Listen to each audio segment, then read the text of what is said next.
గౌరవనీయులు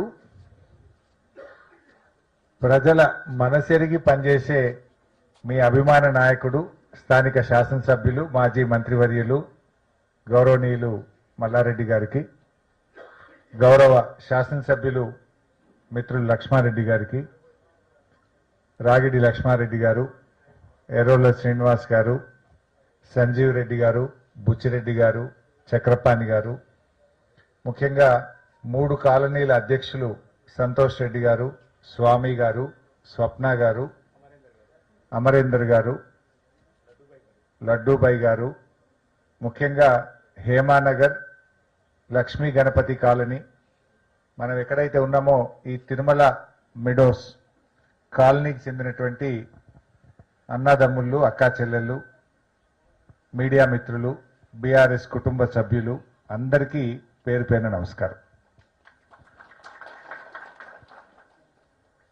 ఒక ప్రభుత్వం అనేది ప్రజలకు సమస్యలు పరిష్కరించాలి. ప్రభుత్వం ఎందుకోసం ఉంటుంది? ప్రజల మంచి చెడు చూడడానికి, ప్రజల బాగోగులు చూడడానికి, ప్రజల ఇబ్బందులు తొలగించడానికి ప్రభుత్వం పనిచేయాలి. కానీ దురదృష్టం ఏంటంటే కాంగ్రెస్ ప్రభుత్వం వచ్చిన తర్వాత ప్రజలకు ఇబ్బందులను సృష్టిస్తూ ఉన్నారు. లేని సమస్యలను సృష్టించి ఇవాళ ప్రజల్ని ఆగమాగం చేసేటువంటి పరిస్థితి కనబడతా ఉంది. సోదరి స్వప్న మాట్లాడుతూ ఒక మాట అన్నది, పిల్లలు అమెరికా వెళ్ళాలంటే బ్యాంకులో ప్రాపర్టీని కుదబెట్టడానికో లోన్ ఎక్స్టెన్షన్ చేయడానికో బ్యాంకుకి వెళ్తే మీది 22A ఉన్నది, మీకు అప్పులు ఇచ్చేది లేదు పో అంటున్నారు. ఎవరన్నా అమ్మాయి పెళ్లి చేయడానికి ఇల్లు అమ్ముకోవాలన్నా, అత్యవసర ఆరోగ్య పరిస్థితి కోసం ఒక ప్లాట్ అమ్ముకోవాలన్నా, ఒక పిడుగులాగా రాత్రికి రాత్రి 22A పెడితే సామాన్య మధ్యతరగతి ప్రజల పరిస్థితి ఏంటి? ఒక్కొక్క రూపాయి కూడబెట్టి, ఇక్కడ ఎవరుంటారు పాపం, అందరూ సాలరైజ్డ్ ఎంప్లాయీస్, భార్యాభర్తలు ఇద్దరు కష్టపడి చిట్టీలు వేసుకొని ఒక్కొక్క రూపాయి జమ చేసుకొని ఓ ప్లాట్ కొనుక్కొని బ్యాంకులో అప్పు తెచ్చి ఇల్లు కట్టుకుంటారు. ఇవాళ ఏంటి, ఎంత తుగ్లక్ ప్రభుత్వం లాగా మారిపోయింది. అసలు ఈ నిర్ణయమే ఒక తుగ్లక్ నిర్ణయం. డాక్టర్ రాజశేఖర్ రెడ్డి గారు ముఖ్యమంత్రిగా ఉన్నప్పుడు 2008లో అర్బన్ ల్యాండ్ సీలింగ్ యాక్ట్ ను మన రాష్ట్రం అబాలిష్ చేసింది. 2008లో అర్బన్ ల్యాండ్ సీలింగ్ ను ఎత్తివేయడం జరిగింది. కానీ ఈ తుగ్లక్ గవర్నమెంట్ ఏం చేసింది? అప్పుడెప్పుడో 1956లో ఆ రోజుల్లో ఇది ల్యాండ్ సీలింగ్ లో ఉంది గనక ఇప్పుడు మీరంతా 22A పెట్టమంటున్నారు. మరి 1956 నుంచి ఇప్పటిదాకా ఎన్ని మార్పులు వచ్చినాయి? భారతదేశ ప్రభుత్వం ఏమో 1998 ఆ ప్రాంతంలోనే అర్బన్ ల్యాండ్ సీలింగ్ ఎత్తేసింది. మన రాష్ట్రం 2008లో అడాప్ట్ చేసుకొని అర్బన్ ల్యాండ్ సీలింగ్ ఎత్తేసినాం. అర్బన్ ల్యాండ్ సీలింగ్ ఎత్తేసిన తర్వాత ఒక చట్టం చేసిన తర్వాత ఈ రోజు మళ్ళీ దీన్ని సీలింగ్ లో పెట్టి నిషేధిత జాబితాలో పెట్టడం అంటే ఒక పిచ్చి తుగ్లకు నిర్ణయం. ఇది అనాలోచిత నిర్ణయం. కమిషన్ల కోసమో డబ్బుల కోసమో ఇలా ప్రజల ఉసురు పోసుకుంటున్నటువంటి పరిస్థితి. ఈ ప్రభుత్వం వచ్చిన తర్వాత ఏమైపోయిందంటే ఒకవైపు ప్రభుత్వ భూములు అమ్మేస్తున్నారు. ఇవాళ పొద్దున కూకట్పల్లి నుంచి నా దగ్గరికి చిన్న పిల్లలు వచ్చినారు. కూకట్పల్లి హౌసింగ్ బోర్డులో ఒక 1000 గజాల పార్క్ ఉందట, చిన్నపిల్లలు ఆడుకుంటారట. దాని కాంపౌండ్ వాల్ ఉంది, లోపల ప్లే గ్రౌండ్ ఉన్నది. ఆ 1000 గజాల స్థలాన్ని యాక్షన్ పెట్టిందట కూకట్పల్లిలో. పార్కును అమ్మకానికి పెట్టినారు, ప్రభుత్వ స్థలాలను అమ్మకానికి పెట్టినారు. రేపు గుడి కట్టడానికో, బడి కట్టడానికో, దవాఖాన కట్టడానికో, పిల్లలకు పార్కు కోసం కూడా భవిష్యత్ అవసరాలకు స్థలాలు లేకుండా ఉన్న భూములన్నీ అమ్మే కార్యక్రమం ఒకవైపు చేపట్టినారు. ఇంకోవైపు అసైన్డ్ భూములు, ఎస్సీ ఎస్టీ బీసీలు పేదల అసైన్డ్ భూములు అడ్డగోలుగా లాక్కొని ఇవాళ అసైన్డ్ భూములు ఎస్సీ ఎస్టీలకు దూరం చేసే కుట్ర జరుగుతూ ఉంది. మరోవైపు పట్టా భూములు, ఇది పట్టా భూమని గవర్నమెంటే పాస్బుక్ ఇచ్చింది, గవర్నమెంటే లేఅవుట్కు అనుమతి ఇచ్చింది, గవర్నమెంటే ప్లాట్ అమ్మితే రిజిస్ట్రేషన్ చేసింది, గవర్నమెంటే గ్రామ పంచాయతీ మున్సిపాలిటీ నుంచి ఇల్లు కట్టుకోవడానికి ట్యాక్స్ కట్టించి అనుమతి ఇచ్చింది, నల్లా కనెక్షన్ ఇచ్చింది, కరెంట్ ఇచ్చింది, సంవత్సరానికి మున్సిపల్ ట్యాక్స్ కూడా కడుతున్నాం. ఇవాళ రాత్రికి రాత్రి దీన్ని యుఎల్సీలో పెట్టి దేనికోసం పెడుతున్నారు అంటే ఇలా ప్రభుత్వ భూములేమో అమ్ముకోవాలి, అసైన్డ్ భూములేమో లాక్కోవాలి, పట్టా భూములను నిషేధిత జాబితాలో పెట్టి వసూళ్ల దందాలకు ఇలా తెరలేపిండ్రు. ఇలా మొన్న ఒక ఆయన చెప్పినాడు, మీరు చూసుంటారు, 30% అడిగిందట పోతే. అరే మాది నిషేధిత జాబితాలో ఎట్లా పెట్టినారు, ఇది అన్యాయం అని పోతే సొప్పేయాలి కదా, బర్రె పాలు ఉత్తగానే ఇస్తుందా, సొప్పేస్తే పాలు ఇస్తుంది అంటుండట. ఇదేంది నాకు అర్థం కాలేదు అంటే 30% అంటుండట. అంటే ఈ గవర్నమెంట్ 30% గవర్నమెంట్గా మారిపోయింది. వీళ్ళకి ఈ కాలనీలో 2000 ఇండ్లు ఉన్నాయి. ఇంత రాత్రిపూట వర్షం పడుతుంటే కూడా మీరు ఇంత ఓపికగా ఎందుకు వచ్చినారు? బాధ ఉంది, కడుపులో నొప్పి ఉన్నది కనుక మీరు అందరు ఇక్కడికి వచ్చినారు. There is a pain. ఆ బాధ చెప్పుకోవడానికి మీరు ఇక్కడికి వచ్చారు, న్యాయం కావాలని చెప్పడానికి మీరు వచ్చారు. ఈ పొంగులేటి శ్రీనివాసరెడ్డి ఏమంటాడు, మొన్న ఎప్పుడో మాట్లాడుతూ మీరు కూడా చూసే ఉంటారు టీవీలో, మా గవర్నమెంట్ వచ్చినాక ఒక్క గుంట కూడా మేము నిషేధిత జాబితాలో పెట్టలేదు అంటాడు. మరి పెట్టకపోతే వీళ్ళందరూ రోడ్డు మీదకి ఎందుకు వచ్చారు? ఈ 2000 ఇండ్లు 22Aలో పెట్టకపోతే ఎందుకు వీళ్ళంతా రోడ్డు మీదకి వచ్చిండ్రు? ఇప్పుడే మీ అధ్యక్షుడు సంతోష్ రెడ్డి చెప్పినాడు, జూన్ 3వ తేదీ 2026లో ఇగో మా ప్రాంతం అంతా కూడా 22Aలో పెట్టినారు. అంటే 3 నెలలు అయింది. ఈ ప్రభుత్వం వచ్చినాకనే ఈ భూములన్నింటినీ కూడా 22Aలో పెట్టినారు. ఇలా బాధ కలిగే అంశం ఏంటంటే, మీరు అప్లై చేసుకోండి ఆన్లైన్లో, మీరు ఆఫీసుల చుట్టూ తిరగండి. తప్పు చేసింది నువ్వు. అకారణంగా అన్యాయంగా తప్పుడు ఆలోచనతోని కమిషన్ల కోసం ఈ పేదల ఆస్తులు, ఈ మధ్యతరగతి ప్రజల ఆస్తుల్ని మీరు 22A కింద పెట్టినారు. మీరు చేసిన తప్పుకు ప్రజలెందుకు ఆఫీసుల చుట్టూ తిరగాలి? వాళ్ళు రెక్కాడితే డొక్కాడనోళ్ళు, పొద్దుగా లేచి ఆఫీస్కు పోతే తప్ప సంసారం నడవదు. వాళ్ళు ఆఫీసులకు పోవడం మానేసి ప్రభుత్వ ఆఫీసుల చుట్టూ వాళ్ళు తిరగాల అనే ఆలోచన చేయడమే ఇది ఒక తుగ్లక్ చర్య. అందువల్ల మేము ఇక్కడ డిమాండ్ చేస్తున్నాం పొంగులేటి గారు, పొంగులేటి గారు తప్పు నీది, సారీ చెప్పి తప్పించుకోవడం కాదు. నువ్వు ఏ తప్పైతే చేసినవో దాన్ని వెనువెంటనే యుద్ధ ప్రాతిపదికన తిరిగి పునరుద్ధరించేది కూడా మీదే బాధ్యత అని చెప్పి నేను డిమాండ్ చేస్తా ఉన్నా. ప్రజలు ఇప్పుడు ఈ 2000 మంది ఉన్నారు ఇక్కడ, ఈ 2000 మంది నీ గవర్నమెంట్ ఆఫీసుల చుట్టూ తిరగాలనా? ఆన్లైన్లో మీ సేవా సెంటర్కు, ఎంఆర్ఓ ఆఫీస్కు, ఆర్డీఓ ఆఫీస్కు, కలెక్టర్ ఆఫీస్కు, యుఎల్సి ఆఫీస్కు ఎందుకు ఈ ప్రజల్ని ఆఫీసుల చుట్టూ తిప్పుతున్నావు? ఎందుకు ఈ పేద ప్రజల్ని వ్యయ ప్రయాసాలకు లోన్ చేస్తున్నావు? తప్పు మీది కనుక ఆ తప్పును సరిదిద్దాల్సిన బాధ్యత కూడా మీదే అని చెప్పి ఈరోజు వీళ్ళందరి పక్షాన మేము డిమాండ్ చేస్తా ఉన్నాం. రేవంత్ రెడ్డి కూడా తప్పించుకుంటుండు, ఇదేదో అధికారులు చేసిన తప్పు. అధికారులు తప్పు చేస్తారా? అంత ధైర్యం ఉంటుందా? ఒక ఊర్లో అయిందా, ఒక కాలనీ అయిందా? తెలంగాణ వ్యాప్తంగా 40 లక్షల ఎకరాలు ఇవాళ నిషేధిత జాబితాలో పెట్టినారు. ఇందులో ఇండ్లున్నాయి, గవర్నమెంట్ ఆఫీసులున్నాయి, వ్యవసాయ భూములున్నాయి. నిన్న పటాన్ చెరువు వాళ్ళు వచ్చి చెప్తా ఉన్నారు, అమీన్పూర్ పోలీస్ స్టేషన్ కూడా నిషేధిత జాబితాలో పెట్టిరట. పోలీస్ స్టేషన్నే నిషేధిత జాబితాలో పెట్టిరట. అంటే ఇది తుగ్లక్ రాజ్యం కాకపోతే ఏంది అని నేను అడుగుతా ఉన్నా. అంటే మీరు అసలు ఎటుపోతా ఉంది ఈ ప్రభుత్వం? మీకు తెలియదు ఏంటంటే మొత్తం జూబ్లీ హిల్స్ నిషేధిత జాబితా, సరూర్ నగర్ నిషేధిత జాబితా, బంజారా హిల్స్ హౌసింగ్ సొసైటీ నిషేధిత జాబితా, కొన్ని లక్షల ప్రాపర్టీలు రాత్రికి రాత్రి నిషేధిత జాబితాలో పెట్టి ప్రజల్ని ఆగం చేసిండ్రు. మొన్న ఒక ఆయన నల్లకుంట ప్రాంతం నుంచి ఒక మిత్రుడు వచ్చి నాకు చెప్తా ఉన్నాడు, ఆయన ఆదివారం అమెరికా పోవడానికి టికెట్ బుక్ చేసుకున్నాడు. శుక్రవారం ఏమో 15 ఆగస్టు, గురువారం నాడు రిజిస్ట్రేషన్ స్లాట్ బుక్ చేసుకున్నాడట. పైసలు కూడా కట్టిండు రిజిస్ట్రేషన్ ఆఫీస్లో, స్లాట్ బుక్ చేసుకున్నాడు. అమ్మట ఆయన రిజిస్ట్రేషన్ ఆఫీస్లో సంతకం పెట్టగానే పైసలు ఇస్తా అన్నాడట. పోయే వరకు నీది 22Aలో ఉన్నది. ఇప్పుడు నేను అమెరికా పోవాలనా వద్దా? నా భార్య పిల్లలు అక్కడ, నేను ఇక్కడ. ఇది ఆఫీసులో చుట్టూ పోతే ఎంఆర్ఓ దగ్గర పోతే ఆర్డీఓ దగ్గర పోంటుండట, ఆర్డీఓ యుఎల్సి ఆఫీస్కి పోంటుండట, యుఎల్సి ఆఫీస్కి పోతే గవర్నమెంట్ని అడుగు అంటుండట. ఎన్ని రోజులు తిరగాలి సార్? నా కుటుంబం అక్కడ, నా ఉన్న ఉద్యోగం పోతుంది, పిల్లలు అమెరికాలో ఉన్నారు, నేను ఇక్కడ చిక్కిపోయినా అని చెప్పి ఆయన పాపం కళ్ళనీళ్లు పెట్టుకునేటువంటి పరిస్థితి. ఇట్లా ఎంతమంది ఎన్ని రకాలుగా ఇబ్బంది పడతా ఉన్నారు. అంటే ఈ ప్రభుత్వం ఒక పిచ్చి నిర్ణయం వల్ల నేను రేవంత్ రెడ్డిని కూడా అడుగుతా ఉన్నా, నీకు తెలియదా అధికారులు తప్పని చేతులు దులుపుకుంటున్నావు? చిన్న చిన్న దానికి విజిలెన్స్ ఎంక్వైరీ, సిఐడి ఎంక్వైరీల మీద ఎంక్వైరీలు వేస్తావే. మా మల్లన్నని తిప్పలు పెడుతున్నావు, మా లక్ష్మారెడ్డిని తిప్పలు పెడుతున్నావు, మా పల్లా రాజేశ్వరరెడ్డిని తిప్పలు పెడుతున్నావు. మరి ఇన్ని లక్షల మంది ప్రజల్ని ఇబ్బంది పెట్టే ఈ తుగ్లక్ నిర్ణయం ఎవడు తీసుకున్నాడో వాని మీద చర్య తీసుకోవాల్సిన అవసరం లేదా? నీ మంత్రి కోమటిరెడ్డి వెంకటరెడ్డే చెప్పిండు మొన్న, ఉన్నది ఉన్నట్టు చెప్తాడు, ఆయన కడుపులో దాచుకునే రకం కాదు. ఏం చెప్పిండు వెంకటరెడ్డి గారు? మా యాదాద్రి జిల్లాలో 40,000 ఎకరాలు నిషేధిత జాబితాలో పెట్టారని 4 నెలల కిందనే రేవంత్ రెడ్డికి నేను చెప్పిన అన్నాడు.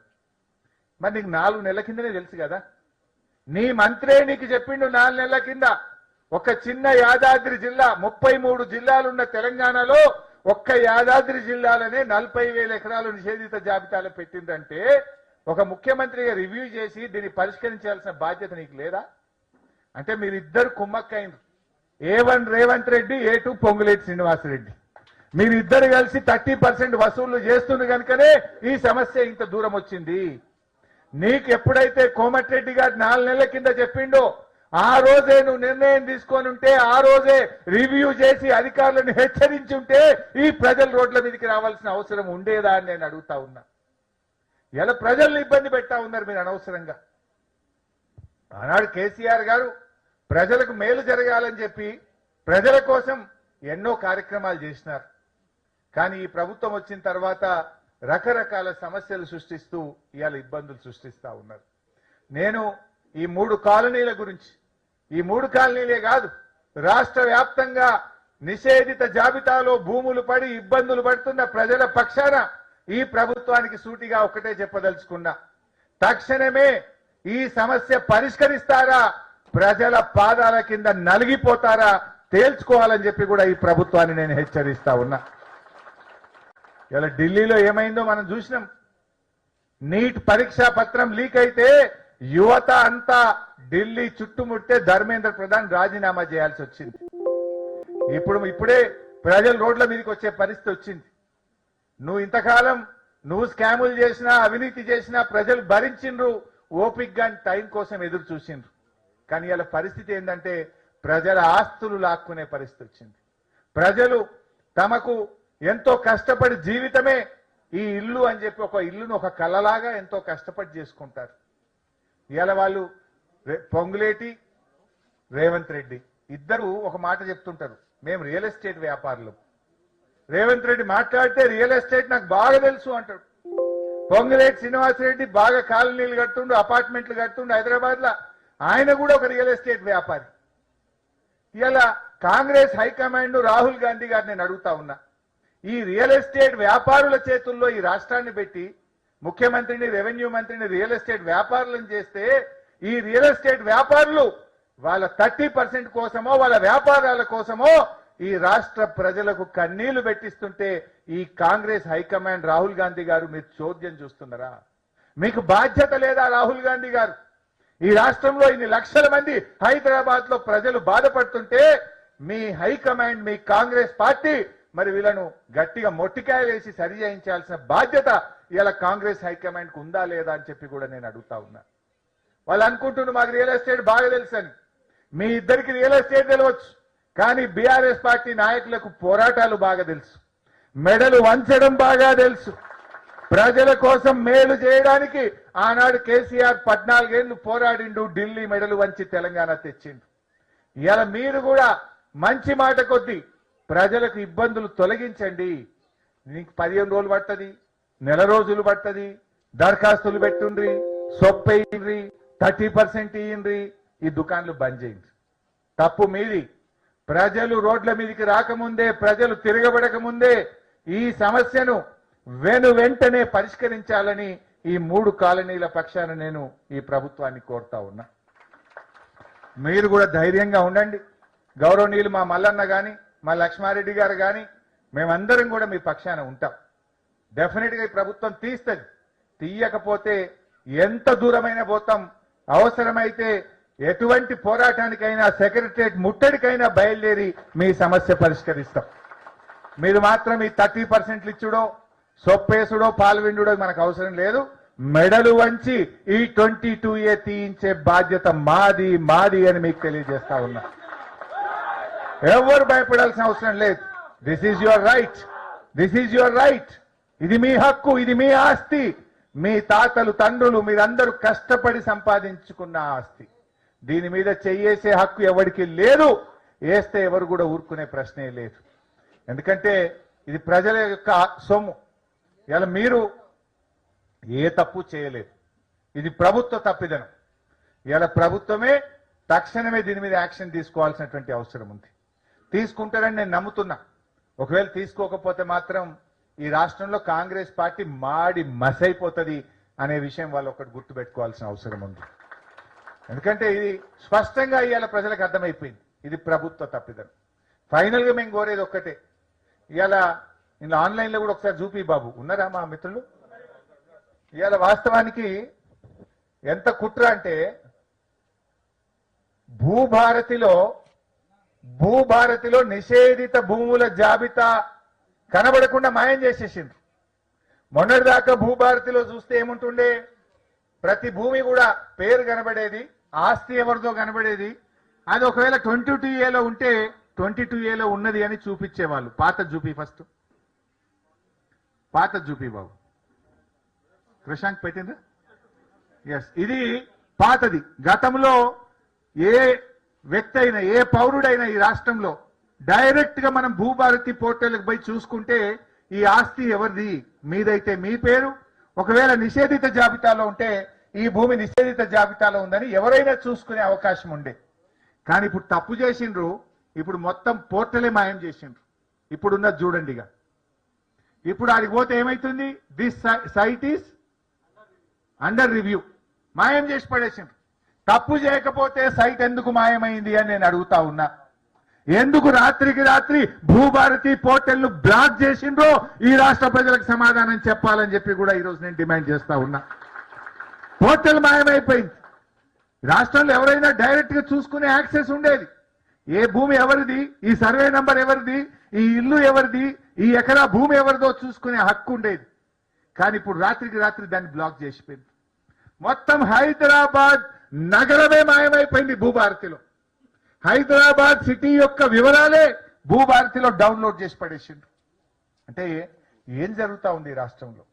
అంటే దీని పేరు మీద ఏమైనా అసలైన గవర్నమెంట్ ల్యాండ్లు కూడా కొట్టేసే కుట్ర చేస్తుండ్రా? CS14, CS7 ల్యాండ్లు కొట్టేసే కుట్ర జరుగుతుందా అనే అనుమానం కూడా జరుగుతూ ఉంది. ఇటు ప్రజల్ని కోసపెడుతున్నారు, ఈ పేరు మీద పోర్టలే మాయం చేసి అసలైన ప్రభుత్వ భూములను కూడా రాత్రికి రాత్రి వీళ్ళు రాసుకునే కుట్ర జరుగుతుందా అనే అనుమానం ఇలా ప్రజల్లో కలుగుతా ఉంది. అందుకే ఏది జరిగినా పారదర్శకంగా జరగాలి. పబ్లిక్ డొమైన్ లో పెట్టండి. ఎందుకు భూభారతి పోర్టల్ మాయం చేసిండ్రో సమాధానం చెప్పండి. ఆ పోర్టల్ ప్రజలు చూసే విధంగా ఉండాలి, ప్రజలకు అందుబాటులో ఉండాలి. ఎప్పటికప్పుడు ఏం తీసేసిండ్రో, ఎన్ని పెట్టిండ్రో పబ్లిక్ డొమైన్ లో ప్రజలు చూసే విధంగా దాన్ని అందుబాటులో పెడితేనే ప్రజలు నమ్ముతారు.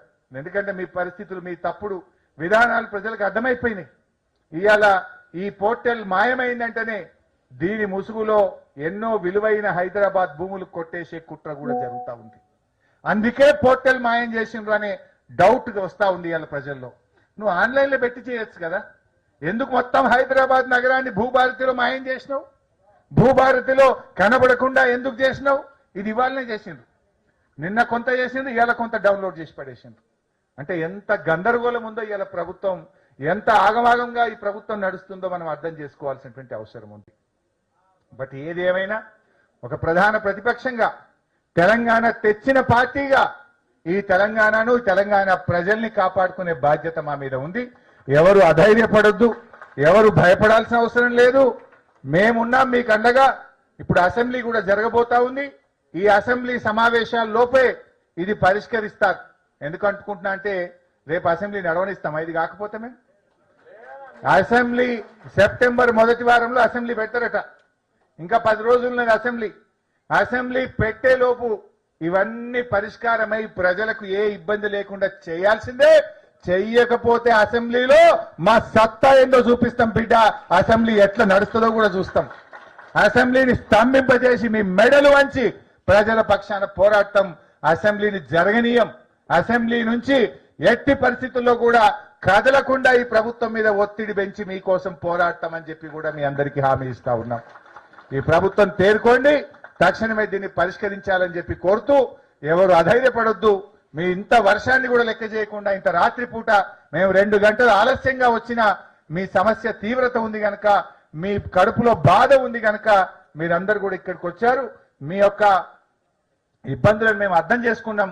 తప్పకుండా దీని పరిష్కారానికి మా శాయశక్తుల ఆ దేవుడిచ్చిన శక్తిని అంతా ఉపయోగించి మీ పక్షాన పోరాడి మీ సమస్య పరిష్కరిస్తాం. జై తెలంగాణ.